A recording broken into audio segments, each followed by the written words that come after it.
Hello everyone, welcome to another episode of Trending Tuesday. I am Sharda Tickoo, Country Manager, Trend AI, India and SAARC.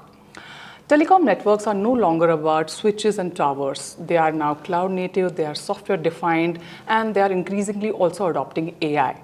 Now, this is just not the technology stack shift. This is also the shift in terms of how a security leader has to ensure that the security gets encompassed across core, cloud, and edge. In this episode of Trending Tuesday, we will be talking about the Telecom CISO Playbook, where we'll talk about how security leaders are embracing this change and how they're adopting to this particular technology shift. I'm delighted to be joined by Mr. Mathan Babu Kasilingam, who is CTSO and Data Privacy Officer at Vodafone Idea Limited. Thanks, Mathan, for taking time out. Let's dive into the conversation. So from a telecom security leader standpoint, all of this technology shift that has happened, how has it changed your perspective towards cybersecurity? Telecom used to be considered as an isolated environment. So you have OT, you have IT, and telecom was a classic case of earlier advanced OT adoption, segregated infrastructure used to run by. Thereby securing, do we want to secure in the pre-3G era? Security used to be totally black boxed. Native in nature, as long as the manufacturer himself has given native products level security, that was considered as adequate. But with the advent of 4G and 5G, there is actually commoditization that has happened in the entire telecom infrastructure. What used to run as black box hardware now has become commodity hardware. So the way that we were applying the lens of security in the erstwhile era to the 4G, 5G era has drastically changed in totality, and that's where the evolution of how do we secure them has come in a completely different ploy as compared to what we applied pre-3G era or so. Interesting. And I think the telecom networks have also evolved to embrace containerization. I think there is also a lot of micro-segmentation that is happening and 5G architectures. Now, if you can specify maybe what are the security challenges that these implementations have introduced? As it goes with any other IT, that's why I used earlier context called as commoditization. The base black box has become commodity, which means as of yesterday, if I was buying a hardware, today the hardware is a standard Intel chipset or a regularized chipset that comes away. On top of which, earlier we used to have custom built operating system. Now these are plain vanilla operating systems that are commodity wise used in IT. You will have the RHELs, you will have the Ubuntu's, etc., etc. So the nature at which that we were protecting IT infrastructure, we are expected to apply similar controls in to telco. The telco. But then telecom comes with its own unique challenge as compared to the processing capability these are required. These are tuned microservices today operating at high performance, right? So we will talk about today, say a UPI equivalent doing billion transaction, aspiring to do a billion transaction a day. We would be in a single equipment handling that's a quantum of logging, calling that events that we would, each of these microservices will be doing. So when I roll down security controls, we have to keep in mind that it should not come in way of the performance impact that it will be hit with.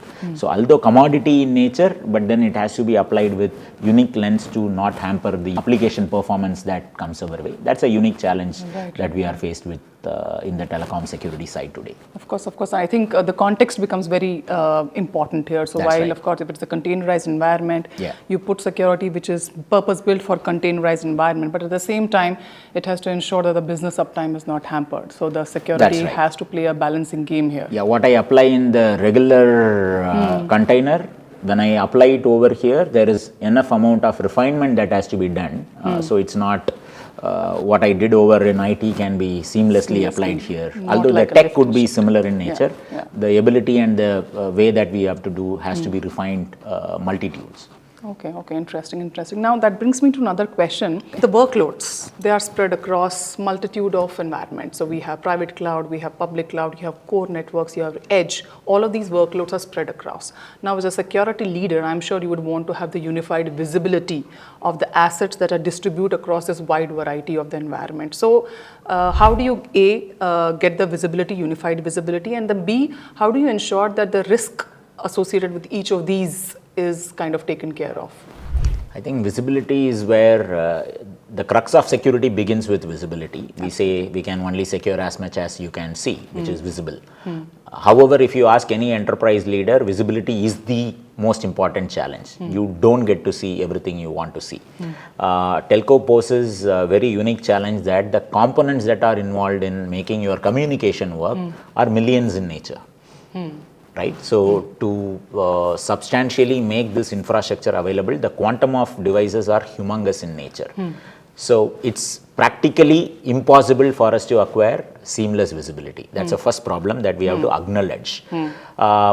So, in securing, one of the philosophy that I adopted is most so in IT, you define it as secure your perimeter, and you take an outside-in approach. So, we have always been taught with the idea of peeling off the onions, right? So, layered security, defense in depth, whichever manner that we have realized, it's always to secure from outer, go closer to the inner. In telco, that doesn't work. At least it didn't work for me. I have taken a differential approach of inside out. So, the closer to the heart is the core. From core, you expand to go to the perimeter. So, I typically land up acquiring visibility and securing the most critical element, which is the core, and then expand from there to go on. So, it's a direct converse way of how we have traditionally done in IT is what I have tried applying in telco. That's one of the approaches that I have taken into account. And from a risk mitigation standpoint, it is in similar order, right? So, mitigate the risk at the core, thereby your elements are secured at the core, and then you expand in the same manner that we have to peel out rather than peel in is the manner that I have taken as an approach in Absolutely. I think that's interesting because I think with the advent of cloud, this philosophy changed because you wanted the security to be in IT also, the security to be as close to the workload as possible because you want your workloads to be mobile. That's right? And wherever the workload or the asset will go, the security will travel along with it. And I think, I'm sure if you're able to do it in the telco environment, it's a great achievement because you get the visibility just a start, of the core. I would say. That brings me to another question, something which is very talked about. So AI. We know AI is central to both attackers and defenders, right? So where is AI genuinely delivering measurable value in your security operations today? In SecOps, in both the sides, we are seeing that as an issue. So we see the attack trend has become far more easily doable for the attackers. So looking at past 2-year data to current year data, if we look at in 2 years, the attack volume would have become quadrupled for us. That's a quantum of attacks that we'll end up seeing, and these have all become because of ease at which people are able to. So is AI put to work in security? The answer is yes, but it is against us coming our way. The trouble for us is not majority of the tech has evolved to combat them well. Today there are effective monitoring controls, detective controls that are overwhelmed with this quantum of attacks that are happening on our network. But our preventive capabilities that are deployed, we still have our doubt. Do they have the ability to combat? Because prevention is in such manner that if it cannot handle, it will allow. Typically, it is bypassed and let. So that confidence in terms of prevent having the ability to combat, we have less amount of confidence in it. But we are on the journey to beef up our monitoring mechanism, detective controls. So we have homegrown an analytical layer on top of our SOC. I proudly have coined as christened as Spark. Suggestive, predictive AI at core, retro-analytic and conversational. That's a capability that we have built on top of our SOC with comprehensive GenAI capability, agentic AI is put to action, and we are in the journey now.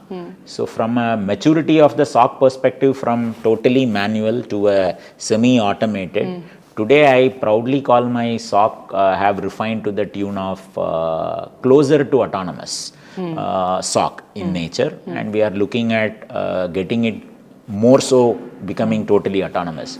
Today about 80% of events that we see are totally automized for agentic AIs to handle them automatically. So there is a lot more work to happen. The trouble over here is the industry as a whole is having AI at work, but then commoditizing AI at work to make it operationalized in a telco specific environment. a lot of struggle and That a will lot of need a lot work of, has to come our way. Absolutely, absolutely. I think at Trend AI, what essentially we are also trying to do is build a security data lake, a security platform, a AI platform. And build an agentic layer as a foundation, and then try to build buckets on top of it. In fact, in one such conversation where I was presenting, one security leader said, "Hey, can you extract the agentic layer and only give the agentic layer to me, because then I would want to put my controls on top of it and all of that." So I think the value of agentic AI in the security operation is only going to increase in the coming time, right? Absolutely. And I think it's great to see you embracing it already. All right, so Mathan, before we close, we'll move to Proactive Pulse. It is a rapid fire round. Short questions, instinctive answers. So let's see what your security instincts say today. So the first question is, what is the biggest threat surface today? Is it cloud native workloads or legacy network elements? Legacy.